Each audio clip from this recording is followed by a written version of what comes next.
collaboration with the Cyprus Mail. This is the Cyprus News Digest with Rosie Charalambous.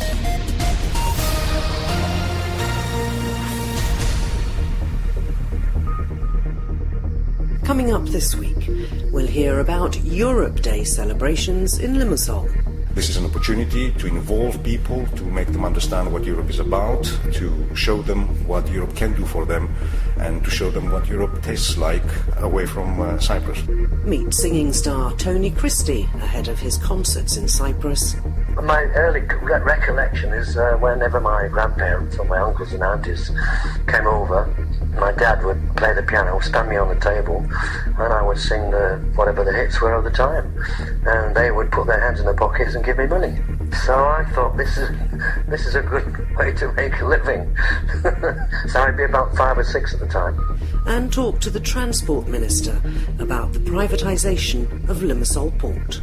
Basically what will happen, they will take over the operations at the Limassol Port, which is the main commercial port of the island, and in exchange they are paying us an upfront fee of 10 million euros, and they will also pay us a percentage of their revenues. The 9th of May is Europe Day, and that means pretty well all over the bloc. Countries celebrate, embassies celebrate, and everybody gets a chance to better know the members of the European Union. This year in Cyprus, a big event is happening down at the seafront in Limassol. To tell us all about it, the head of the EU Commission representation in Cyprus, George Markopoliodis. George, moving from Nicosia, where it's traditionally been held, down to Limassol, great idea, because it is much more inclusive, isn't it, if you move it around? Absolutely, Rosie. It's much more inclusive. Limassol is a vibrant city. It's a big place where people walk about. It's got a beautiful setting. And we decided, when I say we, the representation of the Commission, together with the European Parliament Office, the PIO and Limassol Municipality, who are very, very kindly providing us with a space to celebrate Europe, not exactly on the 9th of May, which is the official day, but on the 7th of May, which is the day, it's a Saturday afternoon between 5 and 9, when we hope we're going to be getting lots and lots of Limassolians, and not only Limassolians, everybody who's there is welcome to come. The celebration is not just, drumming up support for Europe, but basically explaining to citizens what Europe is all about, what it does for them, what it can do for them, opportunities for studying, opportunities for financing, and also we will have a celebration, but the celebration in the form of getting to know other countries. We will have 15 embassies from member states from all over Europe, who will be dispatching information material about life in those countries. Food, I hope. At least the last 2 celebrations which we had, as you correctly said, in Nicosia, there were stands where traditional delicacies from various European countries were given. And we will have also various events. We will have music, we will have kids' corners. I understand there's going to be some more exciting things, which I'm not going to reveal now, so that people do actually come on the Saturday, 7th of May, to Limassol. So it really is going to be a celebration. I think it's important to understand that this is done not by the European institutions, not by the countries, so that we just get together and we have a celebration because we have to. This is an opportunity to involve people, to make them understand what Europe is about, to show them what Europe can do for them, and to show them what Europe tastes like away from Cyprus. Any idea how many people have turned up to the past couple of events? Yes, we have an idea. I think in the 2 previous events, which were done in Faneromeni, in the center of Nicosia, and also in Acropolis, we had more than 1,500 people turning up and participating in the various events, collecting information, participating in quizzes and all this kind of stuff. We're hoping that Limassol is going to break the record. Break the record, yes. I think we have a good slot, and as I say, I'm grateful to the mayor of Limassol, Mr. Christie, and his collaborators for giving us this space, which is a traditional sort of parade on a Saturday afternoon. So we're hoping to bank on that and make people not only walk about but also get interested in Europe. So that's the celebration for Europe Day 2016, and it's happening down at the seafront area known as the Molos in Limassol from 5 until 9 p.m. on May the 7th. You can subscribe to the Cyprus News Digest on iTunes for free and get the program downloaded to your phone or tablet so you can listen anytime, anywhere. Fans of Tony Christie are in for a treat. He's coming to Cyprus for several concerts in the next few weeks, and he joins us on the programme today. Tony, thanks very much indeed for coming onto the Cyprus News Digest. Have you been to Cyprus before? Do you know, I never have. No, I'm really looking forward to it. The reason I've never been is nobody ever asked me. Ah, well then, shame on us. But the main thing is that you have a huge fan base all over the world, and particularly, I think, in mainland Europe. How did that come about? Well, I've been very fortunate over the years. You know, I've been in business a long time. And particularly places like Germany, Austria, Switzerland have been very, very loyal to me, and they've kept buying my records and, you know, having chart success since the early 70s. So it keeps me alive, keeps me working, and you know, I enjoy. The good thing is that I enjoy what I do. You know. If we go back, it was the early 60s, wasn't it? Was it 61 you did your first gig? Yeah, I was. Yeah, I was. I used to sing with my schoolmates, and I used to do close harmony stuff, just on weekends on the clubs. And we did our first professional, paid gig, because his mum used to have what they call a glee club, and we were only sort of 17 years old, and my uncle Jack, who was a committee man at the local working man's club, and he said, "We got a big concert on in a couple of weeks on Friday, he said, and would you and Dave, we need another act. Would you and Dave be part of it?" So they said, "Well, we're not, you know, I played guitar and we sang sort of Everly Brothers stuff and all that." And I said, "Well, we're not professionals." He said, "Well, we'll give you a few quid and do like three or four songs just to get this concert going." So we did it, and top of the bill was a fantastic comedian called Norman Collier, and there's a girl singer on the bill as well called what was her name? Anyway, she was a great singer, but she also became Ivy Tilsley in Coronation Street later on. That was our introduction to you know, getting paid for actually singing. You were born and brought up, I think, in northern England, but you've got Irish ancestry, so how did that impact on your career? Well, the thing was that my background, my grandparents are from County Mayo in Ireland, so I was surrounded by basically Irish music. Every time I went to a wedding as a little boy, it was all Irish music was being played. So my father was a piano player. He also was him and his sister were champion Irish dancers. They used to go around giving shows. So my early recollection is whenever my grandparents or my uncles and aunties came over, my dad would play the piano, stand me on the table, and I would sing whatever the hits were of the time, and they would put their hands in their pockets and give me money. So I thought, this is a good way to make a living. So I'd be about 5 or 6 at the time. And you've actually gone back, I think, to your Irish roots, haven't you, with Larnaca. Now, do tell me about that project. Yeah, I made an album called The Great Irish Songbook. It's a thing we've been planning for about, 30 years or so. My dad used to say to me, when you finish singing that pop rubbish, he says, "Why don't you record an Irish album?" So, which I did with a band called Larnaca, who Don was the lead singer and guitar player. He used to be in a band with my son Sean, and so when they did their gigs, they used to all congregate around my kitchen table and we used to talk about music, and they said, "Well, why don't you do an Irish album?" I said, "Because nobody's ever asked me to do one." So eventually we got the opportunity, and we did it, and it's been very, very well received. Well, there are a lot of Irish people here in Cyprus. Are you going to include some of those songs when you come over? No, unfortunately, because I only sing those songs with the band Larnaca. So I'm coming over with my regular band, and basically doing doing music from the 60s that I did when I was in groups, right through 70s, 80s, 90s, 2000s, and all the bits of album stuff, of all the hits, of course, but mainly letting people hear my album stuff, which I'm really looking forward to. Now, Amarillo, I mean, that had such a huge sort of comeback with Peter Kay, didn't it? I mean, what did you feel about that? Because it was sort of almost part of your past. Were you quite thrilled that it got another lease of life?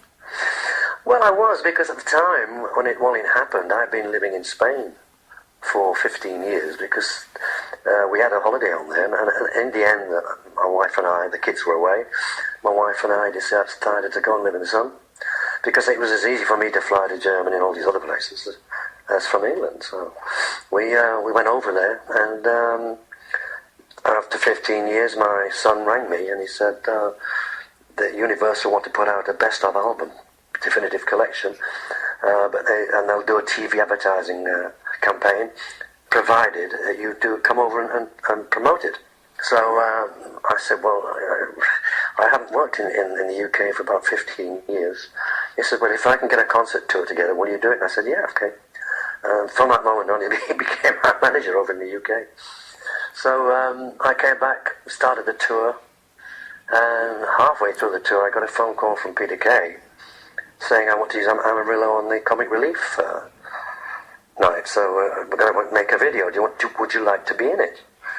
So I said, of course I do. It's my song.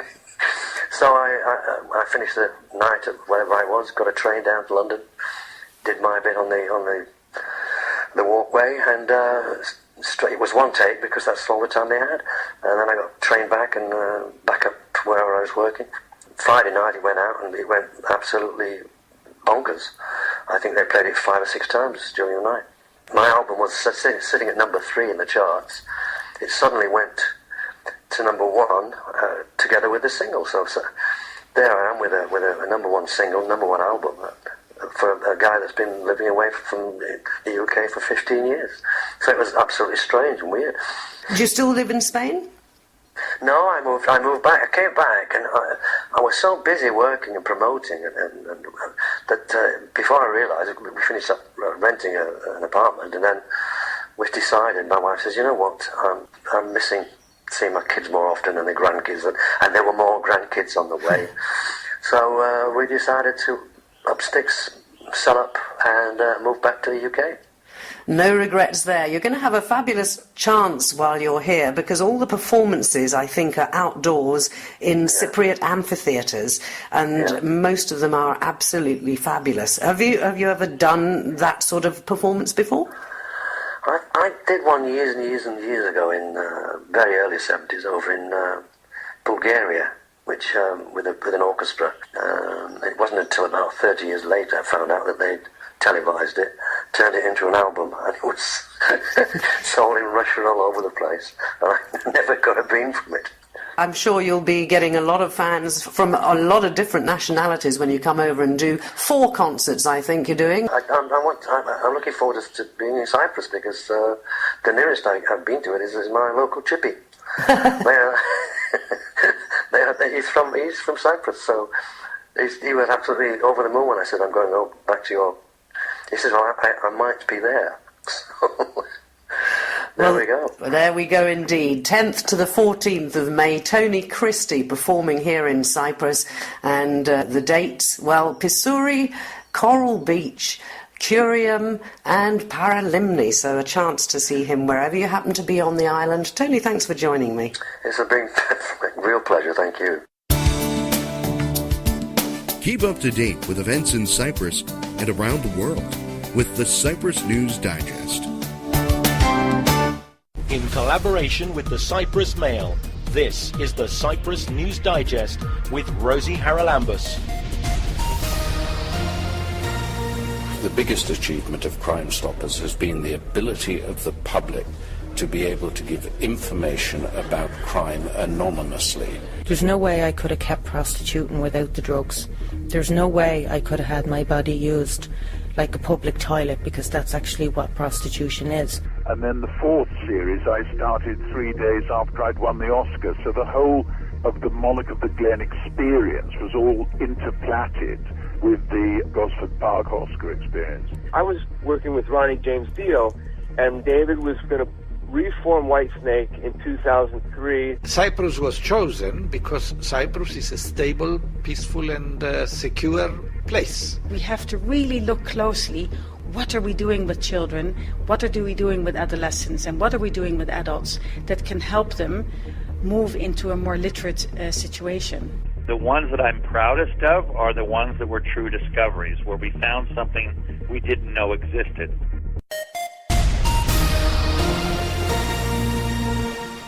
Well, we may not be getting very far along the road of privatisation for the EAC or CETA, but we are when it comes to Limassol Port. The government announced earlier this week that it hopes to make some €1.9 billion over the next 25 years after the signing of an agreement for Limassol Port. Joining us once again on the programme is Transport Minister Marios Dimitriadis. Marios, outline for us what this actually involves, because it's not the whole port that's been privatised. There will still be a Cyprus Ports Authority. Well, the process of privatization of the services at the Limassol Port, or the commercialization as we call them, basically involves two things. The first thing is a reorganization of the Cyprus Ports Authority, which currently is the operator, owner and regulator for ports, owner of the infrastructure, and it will be restructured, and the main activities of the Cyprus Ports Authority will be the owner of infrastructure and the supervision of the private individuals, of the private organizations that run the port. And the second thing involves giving out the operations of the Limassol Port to two private operators, which are basically Eurogate and DP World.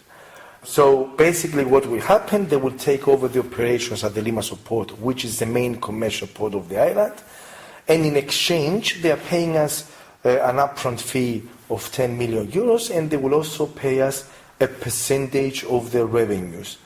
Now, based on the predictions, and these concession agreements, they are for 25 years for the spaces of the port, and the third one, which is regarding marine services, is for 15 years.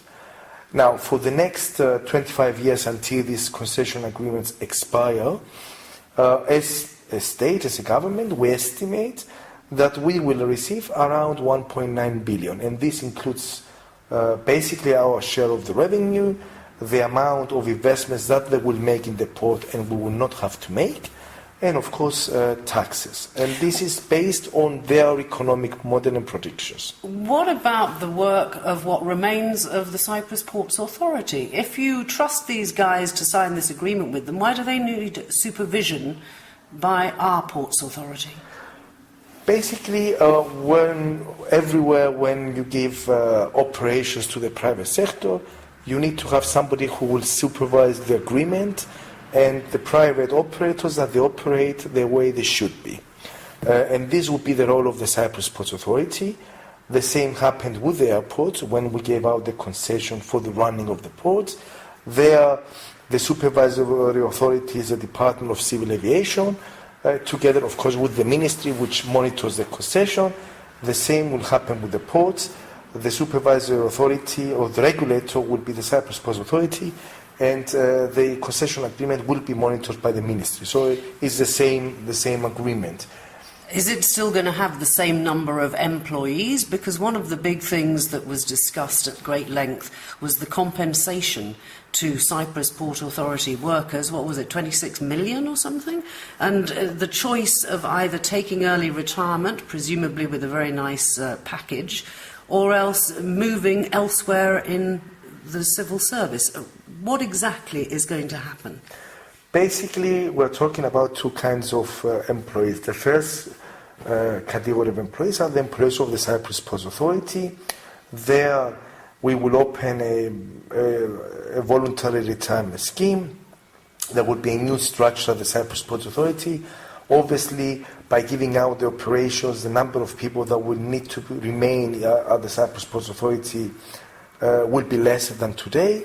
After the voluntary retirement scheme, any employees that are not needed will be seconded to the civil sector, so nobody will lose their jobs.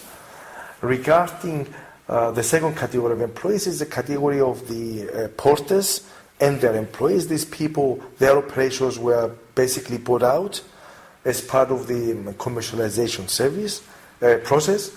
These people will be compensated with an amount, both the owners of the licenses and their employees, a total amount of 28.5 million.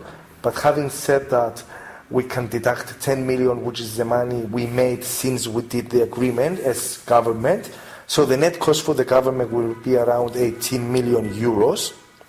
And these people, well, it won't be, because you're going to get the 10 million and give it straight away to somebody else. So it's 28 million. No, it's not, because the 10 million is basically money that we structure the agreement in a way that we basically they're leaving the port when the new operator takes over.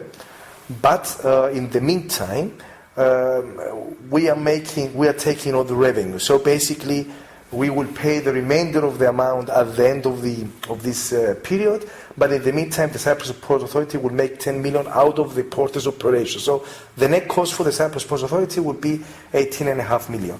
So I would say that this was a very good agreement for the state.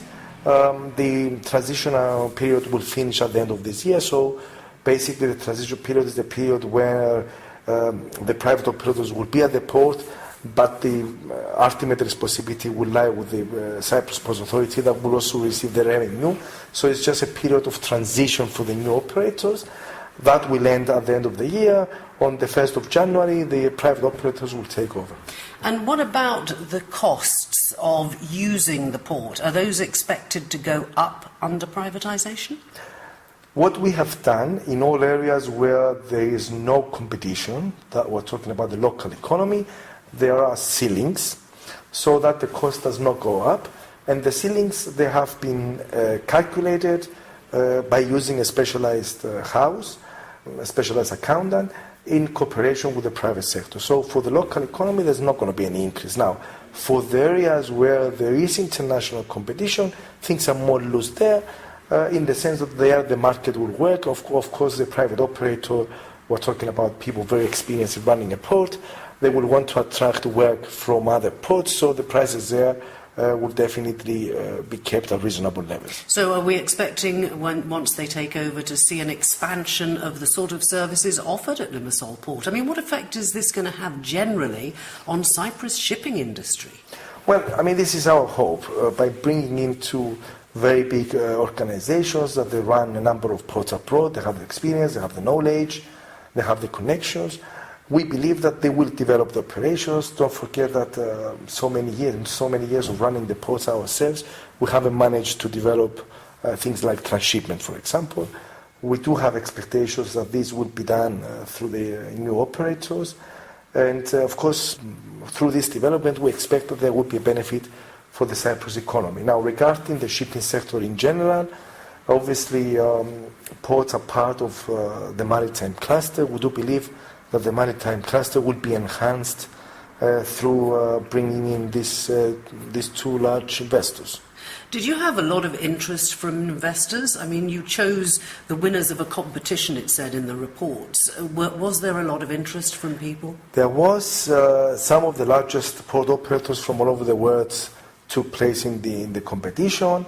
Finally, at the final stage, there were 6 very big organizations that made a bid.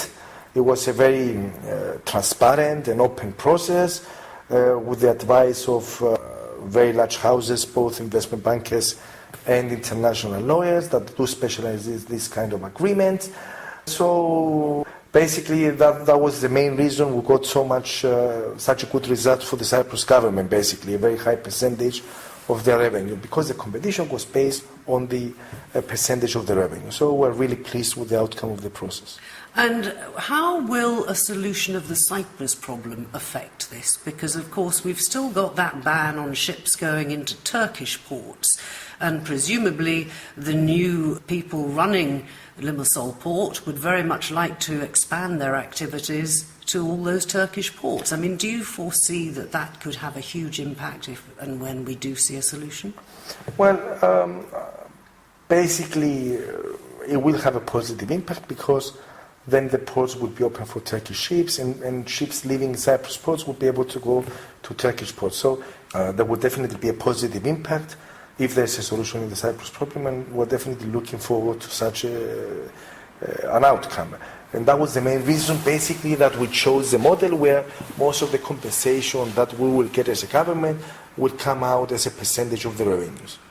And does it mean that we'll see fewer strikes at Limassol port? I mean, they've been fairly regular for the last, 5-6 years? Well, is that part of what the Ports Authority is going to deal with, or is that now a headache for the new investors? Well, it's a headache for the new investor, I would say. You can see what is happening in the airport. Since the private operator took over, we don't really witness any strikes at the airports. Whereas before, I remember when I used to be a kid, or before 2006, there were frequent strikes at the airport. So yes, I mean, that's one of the issues that you solve through this way. So that's Limassol port done and dusted. What about Larnaca port? Is that next? Well, I certainly hope that Larnaca port will be done and dusted as well. We have already hired a very experienced team of advisors there as well. We have started working on the project, and of course the intention is to have the procurement by September this year. It is a very important project for the government. It's a project that has stayed behind for a number of reasons, and of course we're doing our best so that that project proceeds as well, and I do believe that that would be very beneficial for the town of Larnaca. And that's our Transport Minister, Marios Dimitriadis, talking about the deal struck earlier this week, which should see the government raking in almost €2 billion as part of the commercialisation of Limassol port.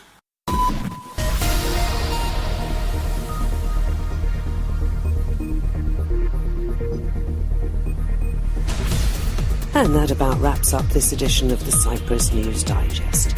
As it's Holy Week here in Cyprus, let me wish you a very happy Easter, or Kalon Pascha. Hope you'll join me for the next edition. Till we meet again, take care and God bless. Bye-bye now.